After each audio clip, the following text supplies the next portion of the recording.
The winning streak is over, but the end of an era means it's time to start a new one, right, guys? Welcome to PHLY Phillies podcast. Tyler Zulli, Jamie Lynch, Renee Washington here as we're talking through the sloppy loss last night for the Phillies in Game 2 versus the Reds. We'll also have a chance to look ahead to tonight's games and talk Spencer Turnbull, Taijuan Walker's return, and even take a trip down on the farm to check in with how our minor leaguers are doing and what's going on in AAA and Single A, what we've been seeing so far with some names that are jumping off the paper. Happy Wednesday, guys. Nice to have you all here in the chat. Let me double check to see who was first in a moment because I see we've got Dave P, Chris Slemmer, Darth Pooh, Spiral Outs. Happy Wednesday, guys. Not a great day last night. Definitely wasn't what we were expecting, but the Phillies turned back human. And last night was the reminder that they still have, it's with the winning streak being exciting. And of course, as we've all talked about, who they beat doesn't matter. A winning streak is a winning streak. Last night was that return back to reality a little bit. That sucked. They went with the heavy righty lineup. Obviously, Cody Clemens didn't run it back. Yeah. I understand why the lineup was what it was. I'm thinking more about today. I don't want to get in the habit of putting Alec Bohm at first too often.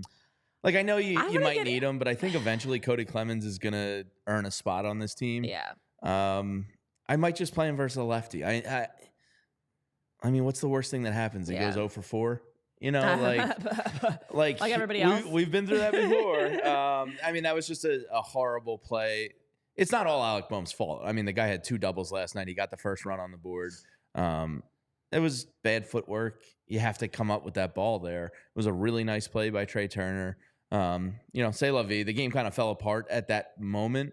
Cristopher Sanchez didn't have his stuff, but I feel like once that ball passed and it went from a 3-1 game to a 5-1 game, it was just kind of over.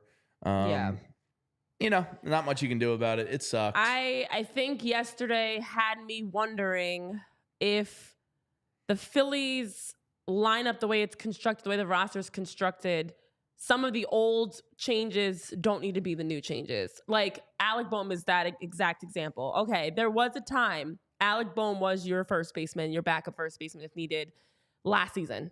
This season, with how well he's been playing at third base, I don't feel like with how also, as we know, how mental the game is, how routine the game is, to shift him to first base, that's the first error that we've seen from Alec in a long time. He's been playing so smooth. And most importantly, he's been just playing. He hasn't had to think. And so I kind of felt as though yesterday's lineup, the way it was rolled out, on top of the conditions and everything else, and of course, Cristopher Sanchez struggling, was a reminder that maybe it's time to tweak. Like the backup for Bryce shouldn't be Alec. That first baseman, regardless who's pitching, if it's Cody, if it's someone, whoever, I don't know, it shouldn't be Alec. So I do feel like maybe this was... He's on such a roll at third. You know what I mean? And that was my issue with it. And now he makes an error like that, as we know, snowball affected into the game opening up, and now you're it's over at that point, and you don't want that to also affect how he's playing at third base. That's my concern. He is almost 30 years old. I know in the chat you guys are I just don't want to run it back again today. Put Cody Clemens in there. Please. So the defense, the 3 errors that we saw, major errors, major game-changing mistakes. Christian Pache is not, that got ruled an error, right, Tyler? So the throw? Yeah. Yeah, it got ruled to me, that's not an error. And now I know, Ricky Bo, there was just one that was called back. Was it Sanchez's last start with a Trey Turner error that they overturned and ruled a hit, and it changed his ERA? Yeah. The ruling anymore, Christian Pache threw a dart from left field. It hit the runner at home plate. That's not That's a great throw. Well, that's not like an error to me. It is because it's up the line. I mean, if you throw that ball, if you quote throw that ball where you're supposed to throw it, it's not going to hit the runner. Now, it's a moving runner. It's a play at the play at the plate. Some guys go wide, some keep it tight. But it's a dart. If you watch JT, he slid up the line to try to make the play. It's technically a throw. I know it's a nerd error. I understand why it is that. I just don't think it is, because that to me is like, that's a great throw. Yeah, and you give up 3 unearned runs on 3 errors on the night to lose the way that you did, with it just being such a sloppy game of mistakes. We haven't been seeing those mistakes. Very uncharacteristic. But as you guys, I know in the chat, just to show some love, K. Raleigh 20X26 is saying, I don't understand why you shake up the infield. It should have been Bohm at third, Cody at first again. I agree. Like, I do. That's for me where you're almost overthinking. But what I don't mind about it is some of this overthinking and strategic planning has worked for Rob Thompson, has worked for the Phillies. So in my opinion, after last night, I'm looking at that game like, you know what, moving forward, the plan is no longer to move Bohm to first. I'd rather have Cody go over 4 at first and keep him there in his natural position and keep Alec in his natural position at third base. I also see in the chat, Randy, what's up? You're talking about I know that is sarcasm. I read that sarcastically about if Bryce could learn first base in a week, why can't Sosa or anyone else? Sarcasm for sure, but there should be someone else, Cody Clemens, that can play first base. And then Christopher Knifed. You're a Braves fan, I guess. Welcome. Nice to have you here. We're gonna get to the Braves later, but by the way, Max Fried, God damn you! The Braves are so fucking annoying. Stop being so good, Alex Anthopoulos. Only the people that are on my fantasy team can keep doing well, but everybody else needs to start stinking. God, I hate the Braves. But that being said, it is a normal Wednesday for us, so it's time to get some abnormal fun as we progress to the show, because we got to see what's on tap today with our PHLY Phillies wheel. Let's see what we. Are we gonna get nothing again? Will it be trivia? Will it be a game? Will it be an off the rails? We don't know. Let's spin that wheel.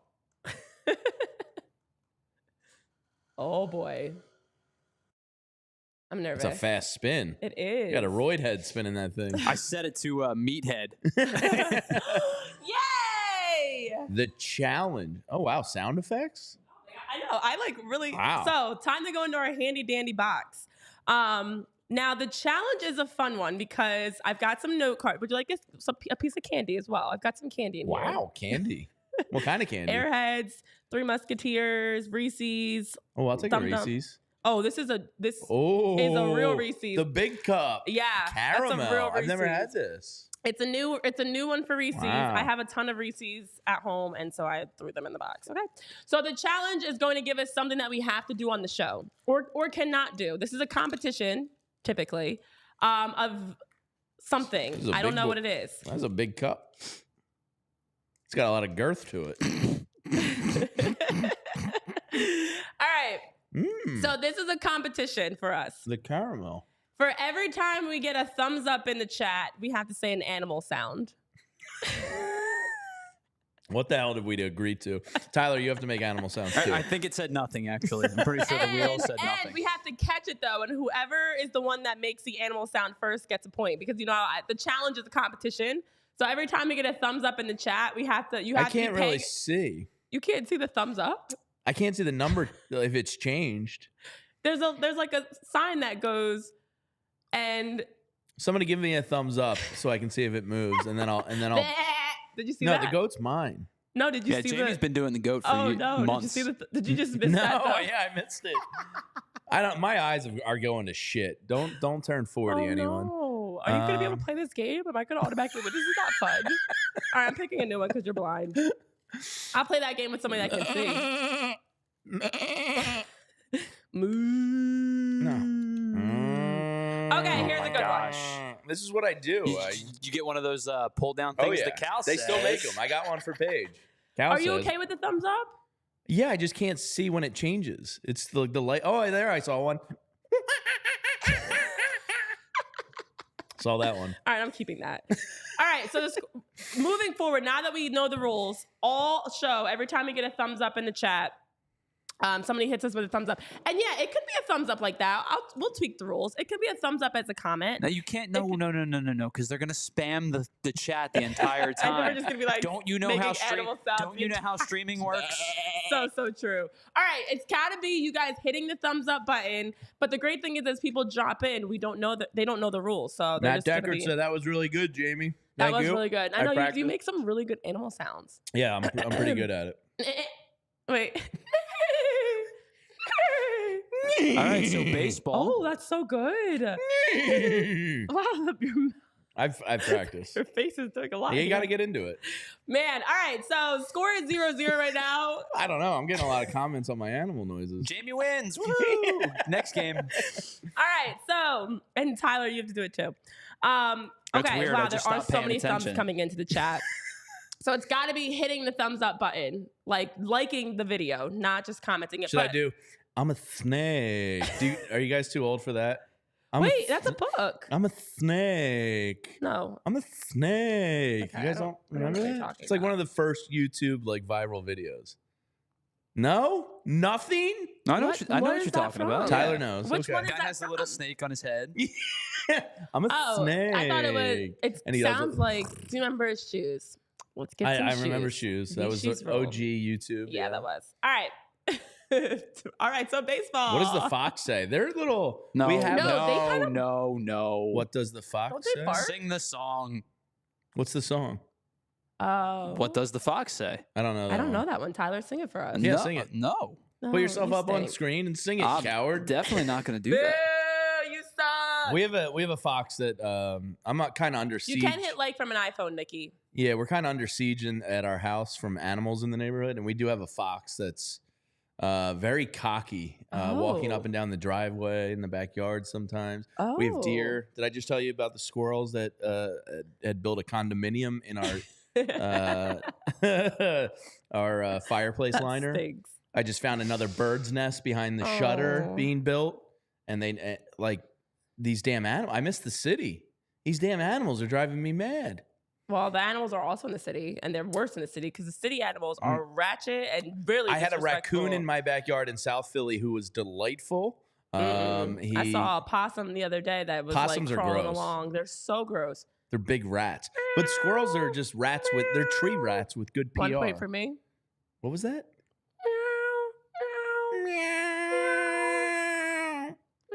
Why do you sound like a cat in pain? Because I lived in South Philly and I dealt with alley cats. Oh no, and they definitely are like always. We adopted one. Oh, okay. And then she died. Okay. Okay, moving on.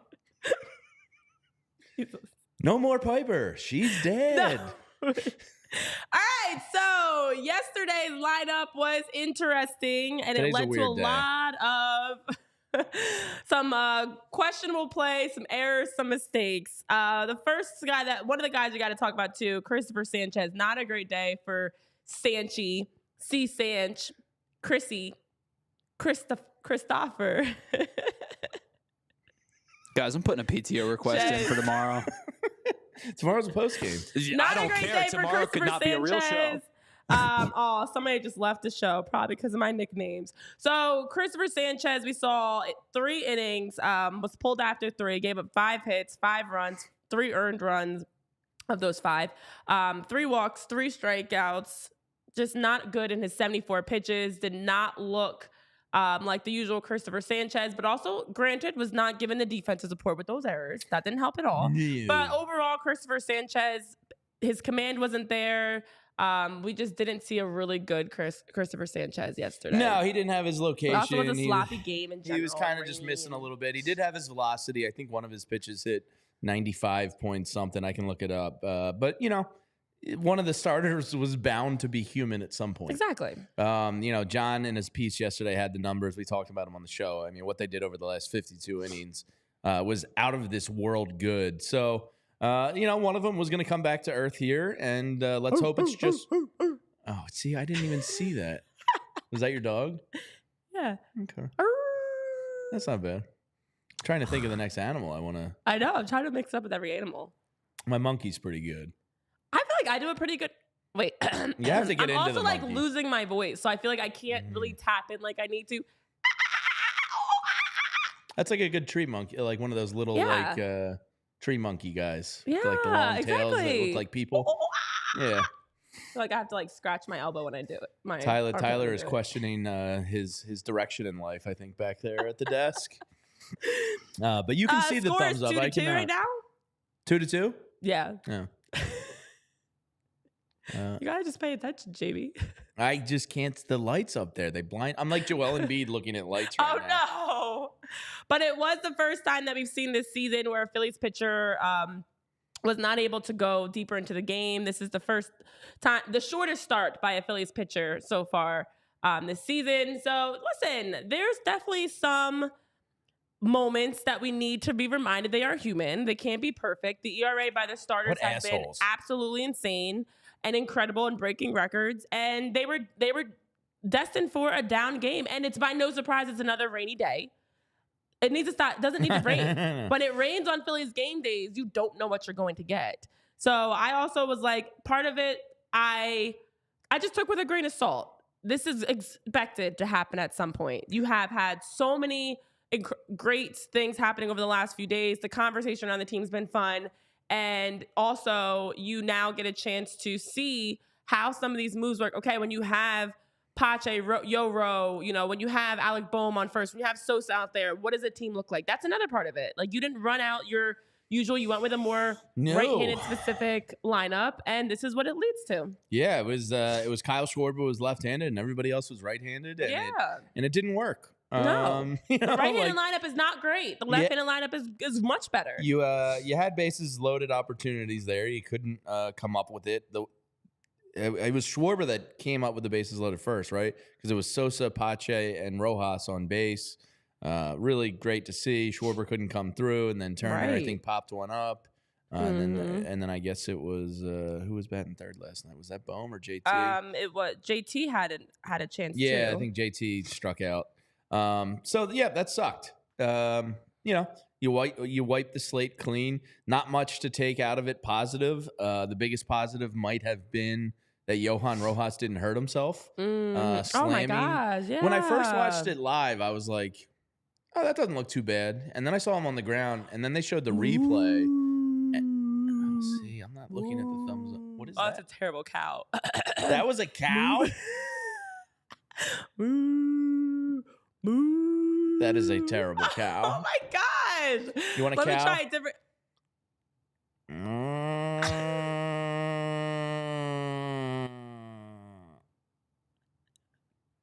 That's a big fat cow. Why did you just open your mouth and animal sounds come out? It feels like a. That's a better cow than yours, Tyler. Let's hear your cow. This is a very serious show. We're very serious baseball people. We're not going to do that. Let's hear your cow, coward. You guys knocked it out of the park. It was awesome. Oh man. Okay. But luckily, Christopher Rojas said was fine. I come over to the Philly show and I hear a whole farm. Yeah. Do we tell people like as the show progresses what we're doing? Or just think we're going insane? Well, the Phillies lost and we're going insane. That's what it is. But that play was, first of all, he hit it harder than I thought watching it live. Yeah. When they showed the replay, I was like, ooh, but the replays always look worse, I feel like. Yeah, they slow it down. They get the different angles. They're seeing it over and over again. I do think it was, for Yoro, a moment of him kind of showing, I will run through a wall for this team. That's how I took it. I'm running through a wall for the Phillies. Love me. Cheer for me. Be excited for me at center field. Be excited for me every time I'm playing, because I'm willing to sacrifice my body and literally slam my hip into a wall. And then, boop, I got the ball. Hit the ball and show you I got the ball. And even though I may fall, I'm still standing tall. Oh, my gosh. Who am I? What do you want to go have some hay down by the bay? We just may. What do you say? I see you've come to play today. That's from a movie, Renee. Oh. Billy Madison. Nope. Close. By the way, my brother made a Billy Madison reference yesterday. Your brother's I was the like, man. what is happening here? What is the reference? Which was it? He was like, I don't even know. He was quoting Billy Madison because my type of guy. He was trying to go play base. Okay, it's a long story. Actually, it's a great story. My nephew had a baseball game yesterday, guys. 3 great hits. Nice. He's the home run hitter. They were saying back up. Oh, nice. Big hitter stepping up. We had practiced before the game. I was tossing him some pitches, overhand and underhand, because he's only 6. And he was smashing balls in like high and wide, whatever. So we get. There's no better closer to the high in game. life when you come up to play, whether it's in lie. softball or something, and they go, move back. I know. Move back. You it's a lot of pressure. That happen. I got it in softball and he's all the now time. an age. He's got the gloves. He's got the whole, like, he's so serious. He's Swagged so serious. out. And so my brother was joking, saying he was going to go play baseball. And my nephew's like, you can't. You're an adult. He's like, yes, I can. He like made a Billy Madison reference. Nice. He's like, I can, I'm Billy Madison. I'm going to just come play with the kids, the kindergarten kids. And he's like, oh, Doyle rules. Nice. There it was. There it was. So now you're all in big trouble. Oh, Lord. Yeah. Well, all right. Me and your brother Anyways, would get along swimmingly. I don't even know where we're going with this now. I don't even know how we got alive. here. Cristopher Sanchez, bad game. Yeah, I took that as I'm literally running through a wall for the team. Bam. That's how I took it. And if you want to go run through a wall to get your allergies in check, you can do that at Rite Aid. Because sometimes it gets frustrating when you have allergies. I'm dealing with right now, that's why my animal noises are not up to par. The congestion, the runny nose. Sometimes you get a headache, you get a migraine. You might get some brain fog. The watery red eyes, those have to be one of the worst symptoms that people deal with. And over at Rite Aid, they have some great over-the-counter medications for you. They've got Flonase for you. They've got different Zyrtec, Claritin, different medicine that you can check out, and also making sure that you're feeling good. The best thing I love about Rite Aid is they are the right spot to find everything you need, whether it's snacks, ice cream, drinks. It could be some makeup. It could be their little seasonal decoration section that they have in their home decor section. They've got great prices. They've got a little bit of everything for whatever you need. They also have the opportunity with their Rite Aid pharmacy, in addition to those allergy over-the-counter medicines, to get some vaccinations, because it is also difficult when you're trying to figure out, what vaccines do I need? What does my child need? What's healthy for them? What makes sense? They've got medically trained, specially trained pharmacists that can help answer any questions you may have. They also make it easy for you to get in, whether you're making an appointment or you're walking in, to be able to schedule for yourself or your whole family to make sure that you're protecting you and your family. You're staying up to date on your immunizations. And over at Rite Aid, they've got COVID-19 vaccines, shingles, RSV, pneumonia, tetanus, whooping cough, and chicken pox. Just making sure that you can get whatever vaccines you need, flu, whatever it may be. So head on over to your local Rite Aid today. Stock up on whatever snacks, medicine, get your latest vaccines, whatever it is you're looking to get, right over at Rite Aid near you. And also, when you become a Rite Aid Rewards member, you not only get alerts and updates, but you also can get some great deals that help also going towards your overall spending to save more money and keep more money in your pocket. So I'm a big fan of Rite Aid. I love finding the local Rite Aid near me, and you can check out yours as well today, or even head on over online to check out more information on Rite Aid's website to get more details at Rite Aid. And, of course, while we're here taking care of some business, I got to tell you about my friends over at Bet Parks. They are the hometown sports book. They care about the people here because they employ a lot of people right in our backyard. And you, too, can get some action in the game with Bet Parks. You got the NBA playoffs tonight. The Heat and Celtics are back at it. I was watching some games last night. It was really nice to see the Timberwolves getting contributions from people outside of their top two players. Didn't know that was legal in the NBA, but you can get some action in the game with the Bet Parks Sportsbook. And the Phillies look to get back on the winning side of things tonight in Cincinnati versus the Reds. Phillies currently on the money line are plus 110. They are a dog to Nick Lodolo tonight. On the run line, you can get plus 1.5 for minus 200.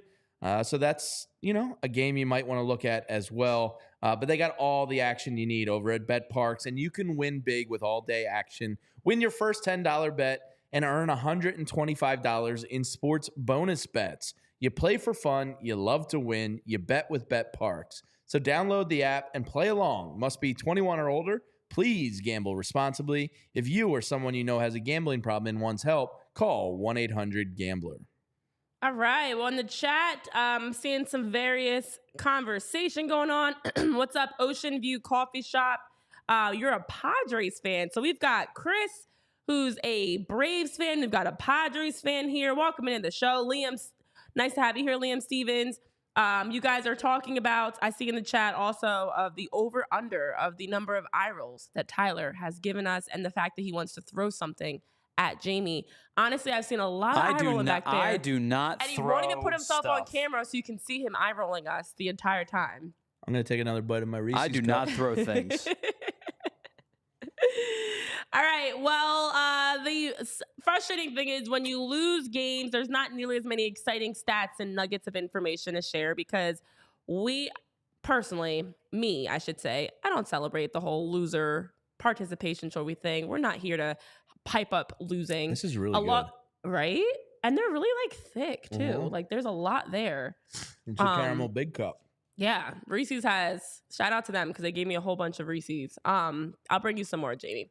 So the only other thing that I didn't want to hit on is the bullpen and the fact that we finally got to see Matt Strahm and Ryan Kirkering, who hadn't pitched since April 19th.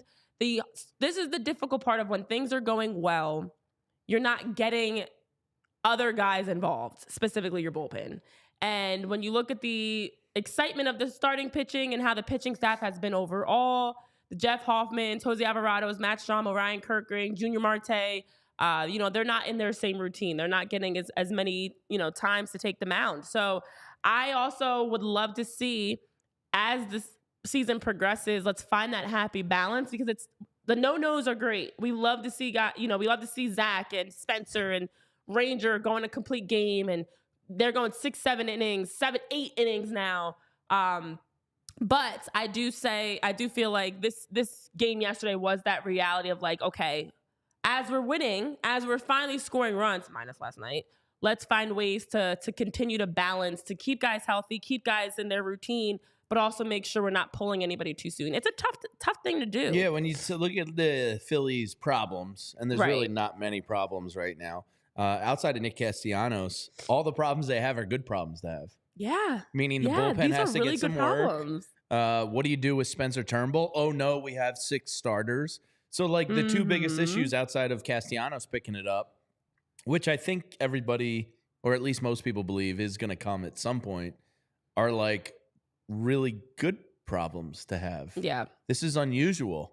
Last year it was like, all right, can Matt Strahm come up and be a 5th starter for a couple weeks? Starts out great, obviously not built up to be that position.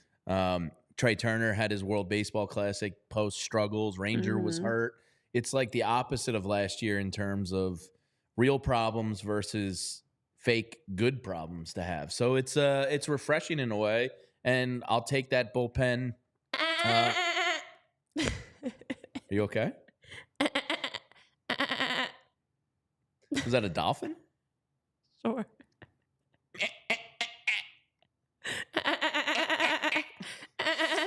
I don't know if you're doing a sheep or trying to do a dolphin. I don't know either, actually. Yeah. There we go. It's There's something. sheep. I can't believe you can see that number changing. Because I pay attention, too. No, well, I'm not. I have a trick. I'm not going to tell you my trick until I win the game. I'll give you the win right now if this ends it. Do you want to be deemed the winner? No, I don't want to be given a win. I want to earn the win. Okay. At least try. Yeah, so it's nice in terms of good problems to have. This isn't real.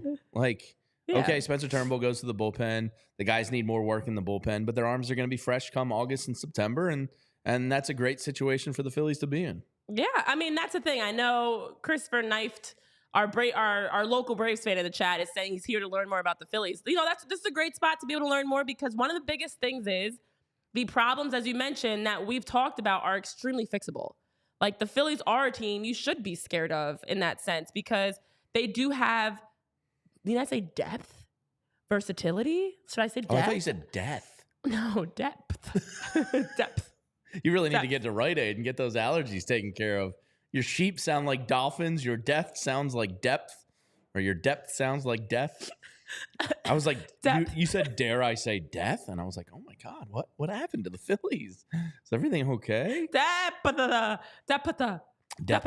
They have depth. Depth.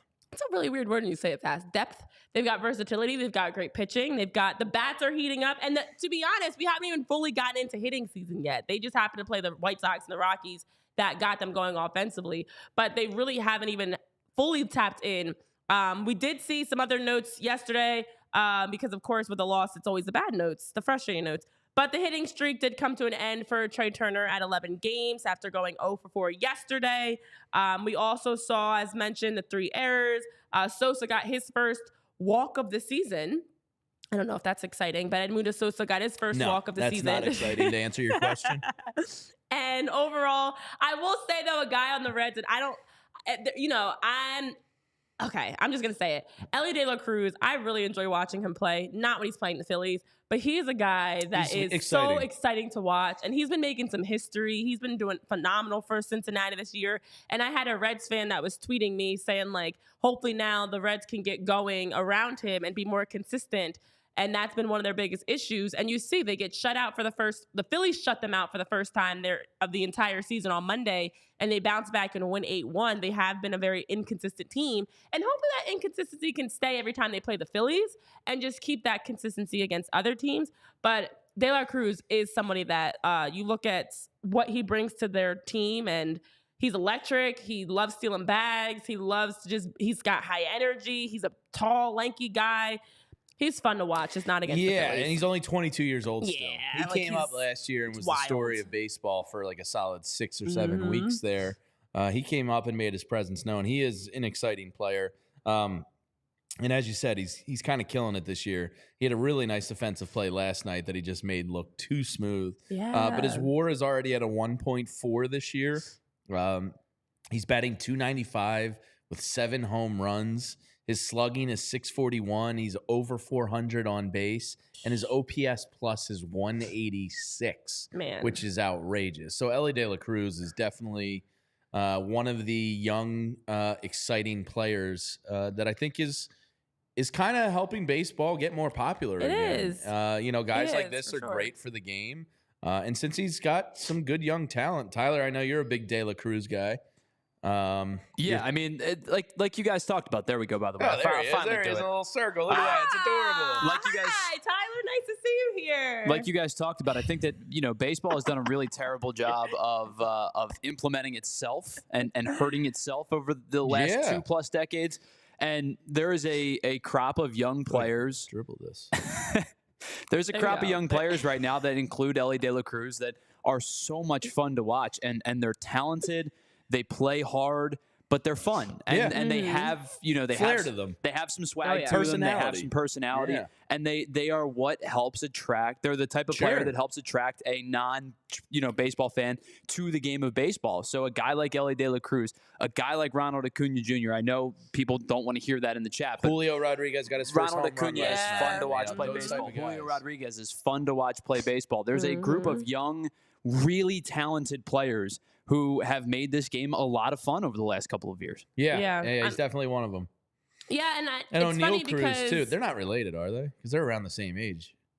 I don't know. Probably not. But O'Neal Cruz is another one of these young type of kids that is exciting as well for Pittsburgh. So these guys are great for the game. It's funny because I feel like I see it more now, especially with like the more kids that I'm around. And like yesterday.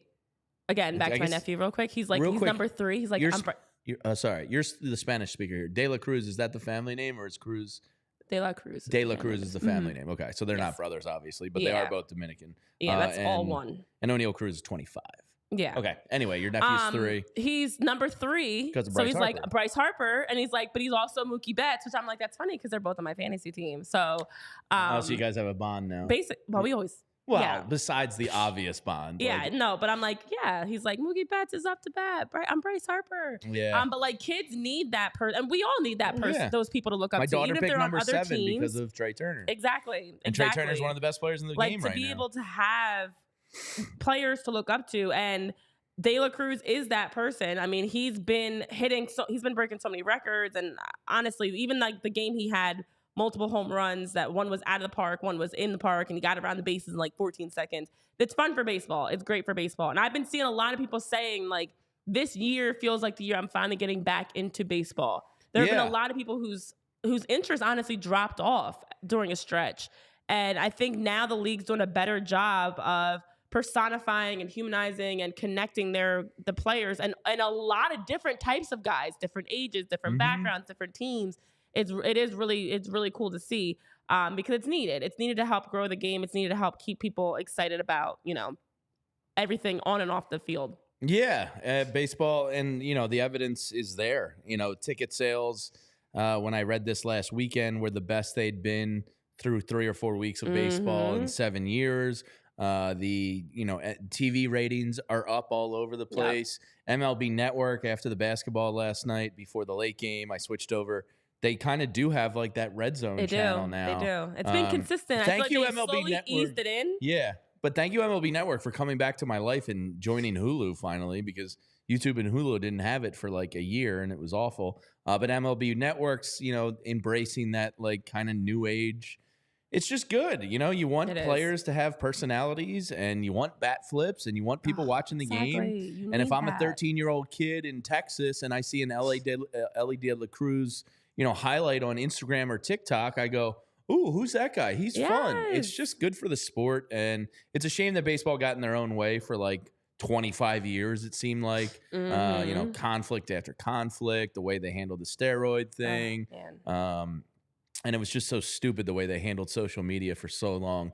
It was a slow process, but speeding the game up, the pitch clock, the new rules, all this stuff is finally, it's showing you the results that baseball's popularity is huge again. It is. And then it trickles down to nephews and daughters, because these kids are like, oh, wait, the Phillies are cool. Like, I want to play baseball. Well, that's what it is. Baseball is cool now. Like, it's always, because other sports have had those highlights that you see all the time, and you weren't getting that as much from baseball. And now you're getting, as you mentioned, the swag, the dancing, the excitement, the home runs, the bat flips, the stolen bases, bat the pitching. Flips are good for the game. Yeah. I mean, these are things that people love to see. So it's fun to see that people are finally getting that chance to connect with baseball the right way. And it's becoming more of a house. I've had so many baseball conversations with people, like more people lately than ever, that people like want to talk about what's going on in baseball. I was at my Hall of Fame event, and they were bringing up Shohei Ohtani in like the Hall of Fame speeches of like, oh, it was interesting how they weaved Shohei Ohtani and Ippei into everything, but like, people are talking about baseball. People are watching baseball, and it's definitely great. Yeah, I was over at my in-laws yesterday, and my father-in-law was like, well, the Sixers suck. And I was like, yeah, you know who doesn't? The Phillies. And then we ended up talking baseball. It was nice to divert away from it. And when I go down to the game with friends and family and talking baseball, I always like to have a cold Miller Lite here. I love when you see the Miller Lite guy at the stadium. Miller Lite here, cold Miller Lite. It's just synonymous with baseball. And Miller Lite is the original light beer since 1975. And the thing I love most about Miller Lite, two things. One, it just kind of tastes like the definition of a beer. Like, when you think in your mind what a beer tastes like, it tastes like a Miller Lite. And the other part I love about it is it's less filling. I don't feel like a bloated fat ass if I have a couple of them all day long. I just can drink them, and they're smooth and tasty, and they don't fill you up. It's just a good quality beer every single time. You know what you're getting. And when you're down at the ballpark or watching the Phillies on TV, whatever it may be, get yourself the original light beer since 1975. And a ton has changed over time. But Miller Lite said, screw all that. We're just going to keep it simple and give you undebatable quality, great taste, and only 96 calories per 12 ounces. It's the beer that strips away everything you don't need and holds on to what matters most. A light beer that tastes like beer. What a novel idea. Less filling, only 96 calories. The original light beer since 1975. And you don't have to choose what's best. Miller Lite has great taste and is less filling. Tastes like Miller time. To get Miller Lite delivered right to your door, head to MillerLite.com/PHLY or you can find it pretty much anywhere that sells beer. Celebrate responsibly. Miller Brewing Company, Milwaukee, Wisconsin. 96 calories per 12 ounces. Fewer calories and carbs than premium regular beer. That is just science, people. Wow, what a read. What a read. Let me tell you about another drink that can help spice things up in all the right ways in your life, and that's keeping you healthy, keeping you feeling good, and it always tastes good as well. That's Olipop. Olipop is the world's first functional soda. It's giving you that classic soda taste. It's got prebiotics. It's got lots of plant-based fiber for you and botanical ingredients that help your overall gut health. 9 grams of fiber per can, 2 to 5 grams of sugar per can. And with Olipop, they want you to know that they are also helping to tackle some major health issues because 2 out of 3 Americans are dealing with digestive health issues. 95% are not getting the recommended fiber that they need. And with Olipop, you don't have to worry about that. They're tackling that problem. They're helping to keep you healthy. And they're providing soda that gives you delicious flavors. As you look over my shoulder here, you can see Olipop in our adorable Olipop refrigerator. And it's got all different flavors, fun, colorful cans, vintage cola, classic root beer, orange squeeze, classic grape, Dr. Goodwin, cherry cola, cream soda, a lot of good classic soda flavors that you can have straight with Olipop. Maybe you mix it with some ice cream for a root beer float. Maybe you have it to wash down that delicious Reese's you just ate. Maybe you mix it with some vodka or tequila and you make yourself a nice margarita or a mixed drink. Olipop has a lot of different options for how you drink it, but most importantly, great options for how it's helping you. And over at Olipop, much lower in sugar than conventional sodas, much better for you, high in fiber, and also available to be purchased so many different spots. Online, on Amazon, on drinkolipop.com, or 30,000 different stores nationwide that have Olipop on their shelves. Wawa, Target, Sprouts, Wegmans, GoPuff, ShopRite. Plenty of opportunities for you to purchase Olipop. And now when you use that code PHLY20, you can also get 20% off of your next Olipop order. That does only apply to one-time orders, I should say, not subscription orders. So when you get that one-time order with Olipop, use that code PHLY20, get 20% off of your purchase, and enjoy a nice, refreshing, healthy, and delicious, flavorful Olipop today. All right, in the chat, I see we're getting a lot of different talk going on in there. Randy, Darth Pooh, Chris, K-Red, Ocean View, Matt, nice to have you guys here. Make sure you're hitting that thumbs up button while you're here as well. There was also some talk about what's going on around the league because there's been some major, as we talk about the excitement of Major League Baseball, before we get moving forward, just quickly want to hit on some of the insane things that we've seen. The Cleveland Guardians are leading the league. They just picked up their 17th win. That was one of my bets, the over. I thought their over-under number was too low. I think they were 83.5 or 81.5. Yeah, Cleveland's out here showing off. Because we talked about it when we were doing like the positional rankings. Naylor's really good this year. Jose Ramirez is awesome. Quan is really good. Like, you have good players all over the lineup. And unfortunately, they lost Shane Bieber. But Tanner Beebe's been pitching well. They have Emmanuel Clase. Like, they have a collection of talent there. And you go, why is this team bad? It didn't really make sense. So they're off to a great start to the year. Yeah, absolutely. They definitely are. It's been wild to see Cleveland being a team that's absolutely phenomenal right now. I feel for Cleveland as a sports city for the most part. Yeah. Outside LeBron, they've had it pretty rough. Oh, I was going to say, where are you with that? Yeah. Yeah, no, LeBron. Pavin Smith, for the Diamondbacks had a incredible game yesterday. He had a grand slam. He also had 6 total RBIs, which is our career high for him. Then you saw, as you talk about career best, Shohei Ohtani had a career best, 118.7 mile per hour home run, the hardest of his career. We also saw Mike Trout, who hit leadoff for the first time. He's hitting leadoff for the first time since 2020. He's going deep. And then we saw down in Atlanta, Max Fried, who tossed his 3rd career Maddox.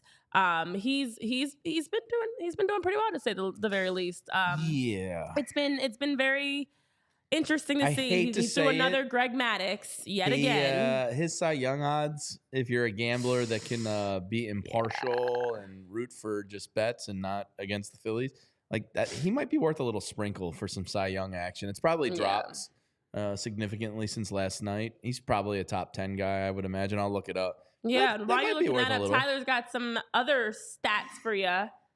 Where's Tyler? Where'd he go? Tyler, where are you? You got to find me. You got to find me. Now I'm up there. That's what we're playing. He's on your shoulder. We're playing this new Where's Waldo game with Tyler.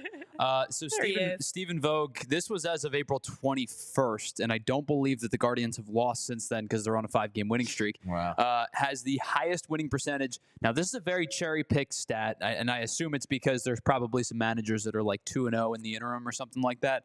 Of any manager with at least 5 games managed since World War II, Stephen Vogue has the highest winning percentage at 73.9%. 5 games managed? 5 games or more. I think, the point is to like not cherry pick a manager who stepped in and was like 2-0. But so they are what, 17-6 to start the year? The Guardians are. He's a first-year manager. and he has a 74% winning percentage through 23 games. Yeah. Wow. I mean, That again, is it's a cherry pick stat, but you could take it for what it's worth. Hey, Yeah. stat, yeah. I mean, a stat is a stat. To be 17-6 to start off the season, and the only team across the league that's got the first to 17 wins, I should say, and the only team that's got 17. Nobody really expected that from Cleveland, and I love that too. That's exciting to see. Somebody did. This guy that took their over. Okay. Yeah. Well, I mean, I didn't expect them to be this hot. I just thought they'd be an above 500 Yeah, team. I mean, well, when we were looking at players, you did start to realize how much talent that they really had. Yeah, they had like a top right fielder, a top third baseman, a good second baseman, a good like one of the best closers, good starting pitching. And it was just like, why is everybody sleeping on the Guardians? Yeah. By the way, I have the Bet Parks numbers here for my Max Fried. Okay. Max Fried is currently tied with Aaron Nola at plus 3,000 to win the NL Cy Young. So I'm just saying it's a long season. These spots are going to change a lot. So directly in front of Max Fried, Renee, adorable Ranger, plus 2,500 Ranger currently has, and then I'll count down to number 1, Yamamoto, Blake Snell. Wait, what? Wait, they're number 1? No. I'm counting down to 1. So Blake Snell's looks like about 9th on the list. Shota Imanaga, who's been absolutely on fire, a sub-1 ERA, a sub-1 WHIP. He has been as promised. Then you have Dylan Cease, Logan Webb, Zach Gallen, Tyler Glasnow, Freddie Peralta, and coming in at number 1 in terms of worst odds. No, it's Tyler. Worst odds? Well, yes. like shortest odds. Yes. Oh. Zach Wheeler. Zach Wheeler, Okay, number 1 currently on Bet Parks to be your NL Cy Young winner.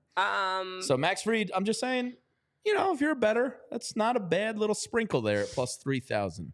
Yeah.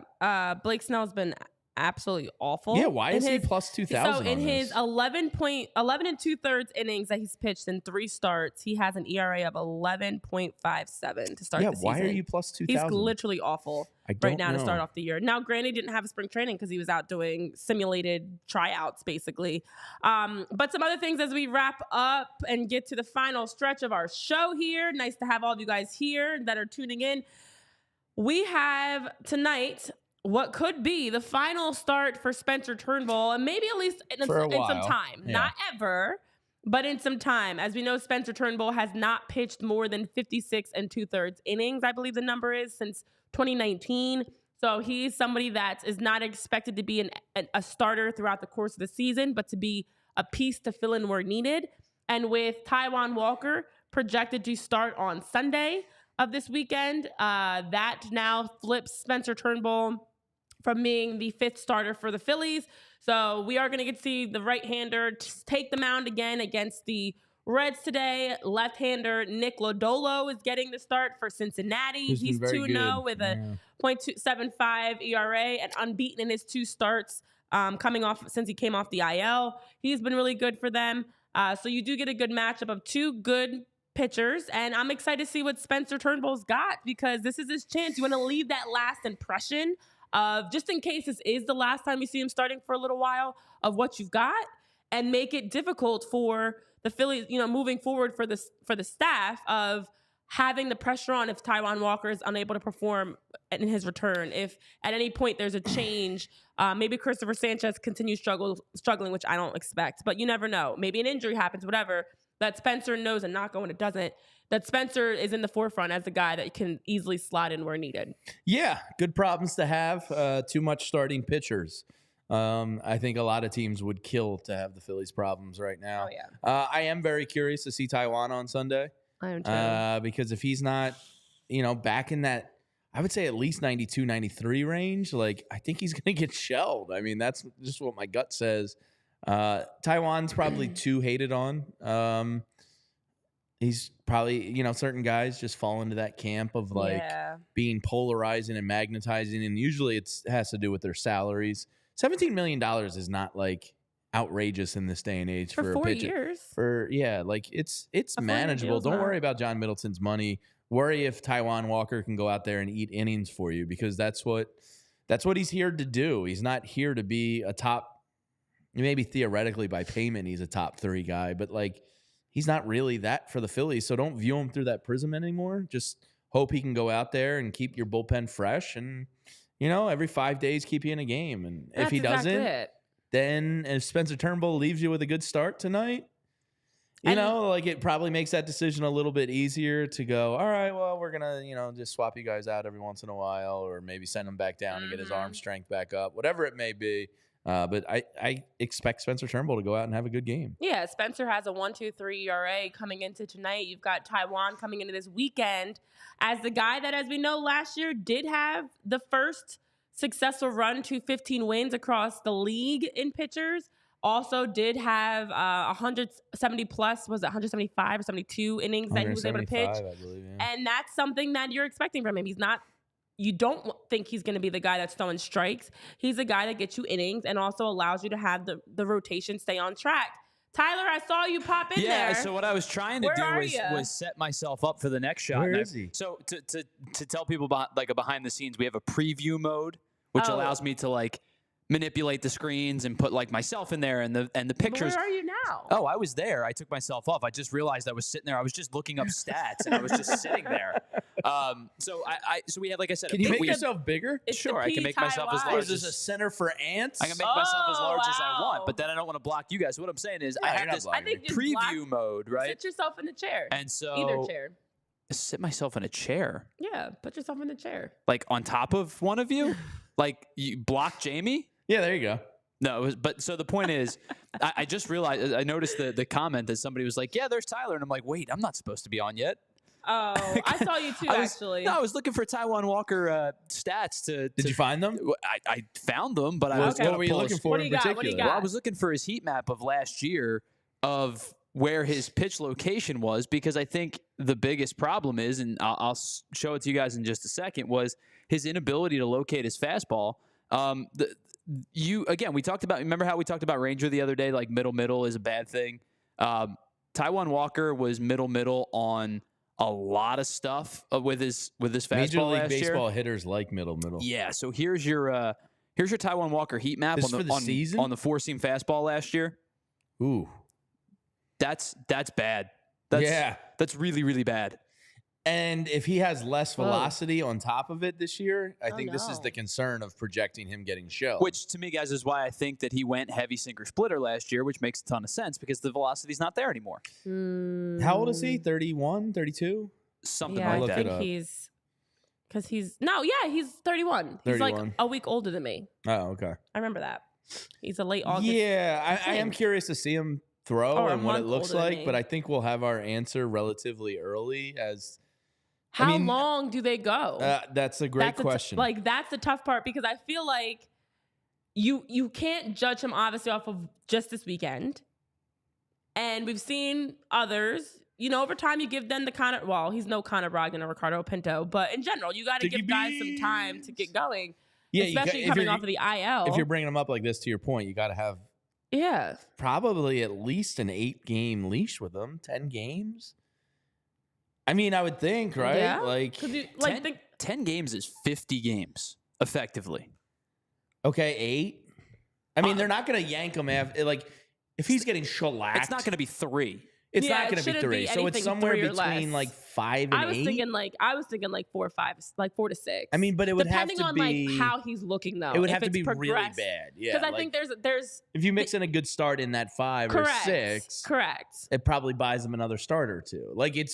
It's kind of a shitty spot to be in. Granted, I'll take $17 million to suck at my job if PHLY wants to pay me that. I suck at my job for way less. What do you mean? Yeah, I mean, I'll take that's what we're getting paid. So it's not that bad of a spot to be in because he's still getting his money. But it part of the reason I think is he wanted to come back because he saw Spencer Turnbull's success, and now he's going damn, I really got to step up and perform here. Well, because you have people saying exactly like we've been seeing in our chat of don't bring Taijuan back. People are ready to trade him and move him off, from altogether from the team.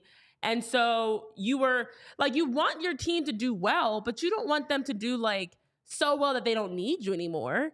And you feel like you're being replaced. And Spencer Turnbull with his 1.23 ERA and a near no hitter has absolutely shown he as of now looks like he's better than Taijuan. But of course we know long-term the injuries and issues that he can't give you a full season, which helps Taijuan. But what could absolutely help Taijuan is if you're getting in that 4 to 6 starts, you just need to see progress. You need to see him you need to see him having some quality starts. It can't be 3 straight games of him giving up 5+ runs. Like, no, I think it's all dependent on how is he looking from game to game, and then that'll determine whether it's 4 or 5 games versus 8 or 9 games that they give him that leash.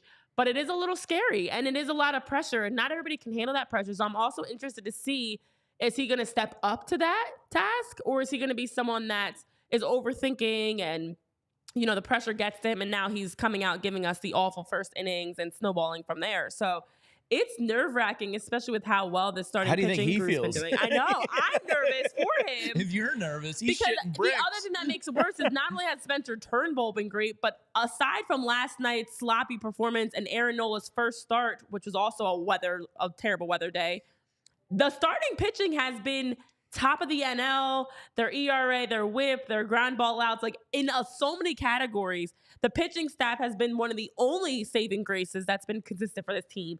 And now you were all saying, wait a minute, you're bringing back in Taiwan? Well, Spencer probably can't go like full year. He can't. He hasn't since in 5 years. So yeah, 4 so seasons. like that has to be taken into the equation. But Taiwan can't go out and get shelled either, or Rob's going to be hearing it in the dugout from the media and from people on Twitter shouting into the universe that people are going to want Spencer Turnbull back if Taiwan goes out and gets shelled. Yeah, oof. But it's good for Turnbull to probably get spaced out a little bit here. Yeah. So again, good problems to have. Definitely good problems to have. Another thing that's some good problems, Jamie, that I want to just hit on before we go is we've been seeing the Phillies pipeline is constantly improving. The youngsters in the minor leagues have really been showing out. Our guys, Justin Crawford, Aiden Miller.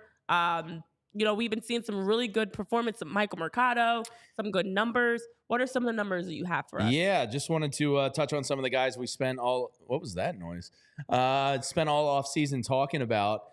Just a quick little roundup. We'll start checking in on them daily, or at least once a week, and just kind of keep you up to snuff with the minor leaguers. Michael Mercado is a guy that we'll probably see at some point this season. Yeah. He's having a really nice start for Lehigh Valley. So far this year, Michael Mercado, who was acquired from the Rays in a low-level trade in December, has gone 9 1/3 innings, allowed 6 hits, 0 runs, 3 walks, and 7 Ks. So a nice start to the year for Michael Mercado up there. Another piece of news. A guy we talked briefly about possibly making the opening day roster if it wasn't for injury, and that's Luis Ortiz. He is beginning his minor league rehabs in Clearwater this week, so he's another name to keep an eye on. We'll check back on him next week after a couple appearances, but he could be a guy that contributes to the Phillies at some point this season. And then I threw our 3 big guys in there, Aiden Miller, Justin Crawford, and Mick Abel. Jam? What? What's Jam? Justin, Aiden, Mick. Oh, my God. Make Jam. Jam. That's a song. It kind of vaguely sounds familiar. Right? I can't think of the whole thing, though. So Aiden Miller is actually, him and Justin Crawford are both off to really good starts. Mick Abel, not so much. So Aiden Miller, so far on the year, 44 at-bats, and he's officially #our guy. 11 runs scored, 14 hits, 2 dingers, 9 RBIs, 5 stolen bases, which is a nice addition to Aiden Miller there. He's hitting .318 with the .367 on base, and his OPS is .912. Very encouraging stuff there. Probably even more encouraging stuff from Justin Crawford, who on the year now, Renee, is up to 45 at-bats. Only scored 8 runs. You'd like to see that, but that's not all his fault. He can't steal every base. Correct. He has 15 hits, 2 home runs, which is very shocking for a guy with his launch angle. 7 RBIs, 7 stolen bases. His slash line is .333, .444 on base, which is excellent to see, with an OPS of .933. So the 2 top offensive prospects for the Phillies off to really, really good starts. And then finally, Mick Abel. Not so much on... Oh, you got a thumbs up. Now people just think you're crazy if they just joined. But Mick Abel so far this year has started 3 games. Not exactly the numbers you want to see. If Mick Abel doesn't right this ship, I think you can say we're not going to see him this year. He's 1-1 on the year. His ERA is 6.94. He's pitched 11 2/3 innings, 14 strikeouts in those 11 innings, which is pretty good. His WHIP is 1.8. So it's very, very good for Aiden and Justin. Hashtag our guys. We didn't get to talk to Mick Abel, so we can't hashtag our guy him. But Mick Abel, you'd like to see a little bit better there. Another month at that rate, and you're not going to see him this year. No, and he was a guy that you weren't expecting to see until possibly like the summer. Yeah, after the All-Star game, maybe, if he was exceptional. Right. Because you have 6 starters or 5. I was going to say, I think for Mick Abel, this is the worst time to be struggling because we're already having discussions of Spencer Turnbull and Taijuan Walker, 6-man rotation, 5-man rotation. You're not going to get a sniff at the big leagues if you're going to have a 6.94 ERA. But just some housekeeping. Jam is a song by Michael Jackson. Want to get up and jam. I was thinking of... There's another one. There's a few jams. Do the Fat Boys do a jam? There's one that's also by... Did Weird Al... I think I had Weird Al Yankovic do it. But that was... No. I don't know what I had in my head. Yeah, I don't know. There's another... Oh, Steven Universe. I don't know who that is. The jam song. I don't know. Pump up the jam. Pump up the jam. Pump it up. I know that song too. And then also for everybody that's just joining in the chat... First of all, thanks for giving us the thumbs up. We had a challenge today that every time somebody hit the thumbs up button in YouTube, we had to blurt out an animal sound. So we're not just randomly having... I still can't see what that number says. 20. 20. Okay. Mm-hmm. We're not just... honestly, that seat is tougher to see because you have a little bit more lights in your face. So I feel like a bead right now. You did have a little bit of... Like this. Yeah, I mean, I won, but you did have a little bit of a disadvantage. So, I don't go reporting me to the officials. You won the game. I had the better noises. Life balances out. Okay, I'll give you that because I definitely have been struggling with my animal sounds. I'm usually really good, though. I'm usually really good. I'm so disappointed. And then lastly, that thing that I want to leave you guys with.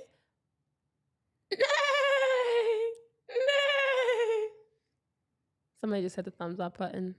Like, what is that? How are you so good? You're actually really good at impressions in general because when you did what was the impression you did earlier? That was really good. I don't know. I don't even remember now. It seems so long ago. It was like 30 whole minutes ago. I can't remember. But you're like really good at impressions. Lastly, I want to leave you guys with some food for thought as we wrap big dumb brain, Renee. You don't want to be in here. It's scary. The fact that as we are talking about the roster and future decisions, of course, the trade deadline's been brought up because, as we know, the Phillies are no strangers to making some moves at the trade line, whether it's guys coming in or shipping guys out.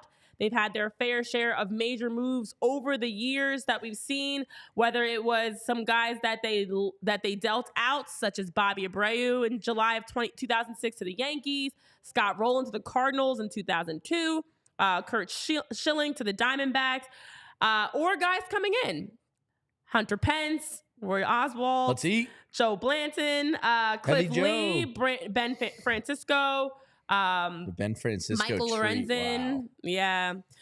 So with the trade deadline comes the question of what would the Phillies do? Yeah, now, so the trade deadline historically July 30th, and it's April 24th. Right, so why not start talking about this? So of course Bleacher Report had to put something out on that. Because they had to be first, of course. So we did see, or I did see, I should say, Tim Kelly of Bleacher Report put out 7 Tim Kelly of Phillies Nation now as well. It's 7 early predictions, because it is only April, for the trade deadline. Yeah, I would say it's a bit early. It's a little early, but it's never too early. It's like planning for Christmas. It's never too early to plan for Christmas. The content machine never stops. No. You got to keep pumping it out. Correct. Pump up the jam. Clearly. Sure. So he put out there one of the names that are possibly looking to be moved at the trade deadline is Boston Red Sox, Tyler O'Neill, who actually led the league at one point in home runs. He's been dealing with a concussion. I know he's been killing because he's been on my fantasy team killing. I need him to come back from that concussion so my team can get back. Congratulations on your winning. Success. You notice something. We've been talking about a lot of big name good players, and most of them are on my fantasy team. Just saying. Yeah. Like very active. Tyler O'Neill, I'll take. Depending on what you have to give up. So what he's saying is, of course, with Tyler O'Neill, you get a slugger, you get someone that can bolster your outfield. You have now even that flexibility. He wouldn't have to be an everyday piece. He could be a temporary piece. He could be a guy that you can move to the outfield and slide. If you trade for Tyler O'Neill, he's but a the question full-time is, piece. Correct. So you don't trade for him to bring him in as a part-time So player. he started off the season with 7 home runs in his 48 at-bats, slashing .313, .459, .750. But he is absolutely someone that contract-wise, Boston may be looking to move on from to get something for him. Now, there is no return on that. So Tim just put out who's possibly going to be moved. He didn't predict who the Phillies would move in return. And that's what I also was saying, like, who would the Phillies be giving up to bring in someone like Tyler O'Neill? And how does that work? Because he is an everyday player. Yeah, I mean, his OPS plus right now before he went out was 225, which is bonkers. Probably not sustainable over the full course of a year. But I'd be surprised if outfield was the spot they went, because Rojas is doing his part. Brandon Marsh is more than doing his part. But realistically, what would the Phillies need to trade Nick for? Castellanos, like, I mean, probably it depends, because Tyler O'Neill's the type of guy that's going to be in demand by probably several teams, which just drives the price up. So, like, do I want to give up a Justin Crawford for a guy I'm not even sure fits? No. Yeah. Because, like, where are you going to put him? Right. I mean, Nick would have to be so bad that you're willing to eat 3 more years of contract and you couldn't move on from him. Brandon Marsh is possibly an all-star this year at this rate. And Johan Rojas has been on absolute fire lately and looks like he might have figured out his mental struggles in the batter's box. He is a right-handed hitter. He has also been injury-plagued. I'm not giving up a ton for Tyler O'Neill, to be honest with you. Yeah. I just don't know where you put him. What are you going to do? I don't think it makes sense. I'd rather go get a bullpen arm. Again, the only benefit is that he's a right-handed hitter and he does have good numbers, but the really injuries and the fact that it requires you to move somebody doesn't make sense for the Phillies. I actually don't even know this year at the trade deadline. It would have to be another bullpen arm because you can never have too many of those. No, and usually playoff teams are always going to get a bullpen arm. The infield you're not touching. The outfield, Nick has been tough, but his contract is so big. Yeah, you can't have him. Yeah, he's got to. You have to give something up to get rid of that contract. Yeah. Yeah, there's one solution for Nick Castellanos, and it's to get it going. And then Yoro's been playing a lot better, and Brandon Marsh has been playing fantastic. You don't want to go stirring up the outfield too much. So, I mean, that one doesn't make a lot of sense to me. Ultimately, again, the Red Sox are probably looking to move on from Tyler O'Neill, but it doesn't make sense on the side for the Phillies. Tyler, since we're talking about Tyler, what would you do? Hey, we're back. I'm not messing with it this time. I think that the move would not. I don't think the move, like what the Red Sox would require back, even on a rental deal, probably doesn't predicate a move because of, like Jamie, like you said, I'm not sure where he's playing right now. I mean, obviously, we'll see how he returns from injury when he does. But I think that your only real option is if you're going to platoon he and Marsh hits against right-handed pitching and O'Neill hits against left-handed pitching, and that's totally fine. The thing to consider is what is the trade package in return, because I'm not super keen on giving up. You guys know me. I'm not like I'm Mr. Trade Prospects. I don't care all that much about prospects. In this particular instance, I'm not super keen about giving up a high leverage prospect, even a mid leverage prospect, for a rental unless I have a definable role for him. And like I said, I think that definable role in this particular instance, right this second in April, this may change in July, come towards deadline. Sure. But that definable role right now we're 3 months out from the trade deadline. That definable role right now is probably platoon piece with Brandon Marsh. Yeah. But I don't know. I don't want to give up anything of substance for a platoon player. So, I don't know. I'd rather just go get a bullpen arm and let's roll. Yeah, I mean, on paper, it'd be great to add a guy that can hit 30-plus home runs. I know that's what Tim was mentioning in the article. So, yeah, that sounds great on paper, but that's not like you can just add him in without having to move somebody. And there's just no reason why the Phillies would have to make a drastic move like that. I think, if anything, you're making small moves, bullpen arms, because you look at like a Cody Clemens, like you also even have other guys that you can, if needed, pull into the mix and call up. I know Chris Slemmer, you're saying on top of that, when he was with St. Louis, he never could stay healthy either. So it continues, right? Like he's had a lot of injuries and issues that he's dealt with in his career. How did he get the concussion? Do you know? He ran into Rafael Devers. Oh, that was that collision. Yeah, I saw that. That was pretty actually scary. Yeah, it was not smart to keep him out. The thing with those type of injuries, that's a freak thing. That is a freak one, people talk about that's not your. He's injury prone. Colliding with another player is not injury prone. To bring this back here to Joel Embiid, you can say whatever you want. Some of those, like Markelle Fultz's shoulder to the orbital bone, those are kind of freak injuries. But at the same time, Joel Embiid is injury prone. You know what I mean? See, we could have a 45-minute. I don't believe in injury prone. Oh, Joel Embiid is 1,000% I don't believe injury it's a prone. thing. Well, because I do believe there's levels to it. There's the athletes. I got to go to the bathroom. We're going to be here 35 more minutes now. Quick. What did you I promise.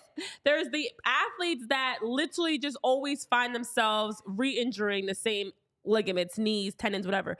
Then there's those just unlucky athletes where they have those random. I remember somebody walked and tripped off a curb and like tore the ACL. Like there are those athletes that just have bad luck. Colliding with Rafael Devers, the Markelle Fultz. But Joel Embiid, I think, is one of those unlucky athletes because he's not preparing his body the right way. And so I do believe that you can have injury-prone players that don't take care of their... I think he prepares his body the right way. I think he's just injured. Yeah, he works. Joel Embiid's cut. He's just 290 pounds and shouldn't move like that. I don't think... He's injury-prone. I think he's gotten better, but I think the whole, like, pregame meals of eating all this, like... Chick-fil-A. Well, he's not down in Shirley Temple's like he is a rookie. I would love for him to contact, and maybe he has, and I missed it. Like, reach out to LeBron. Like, learn how to actually manage your body the right way. I think he's fine in that regard. No. Yes. He's just injury prone. He is injury prone. Reach out to Jokic. Like, learn how to be with your size and your body. Jokic doesn't move like Embiid. He's not Euro stepping and dunking and swatting. No, but I think that big guys have learned how to manage their body to be able to physically stay healthy the entire season, and Joel Embiid has not. He's got shitty knee ligaments, apparently shitty bones, and he catches sickness in the playoffs. He's injury prone. Okay. I think that's all there is to it.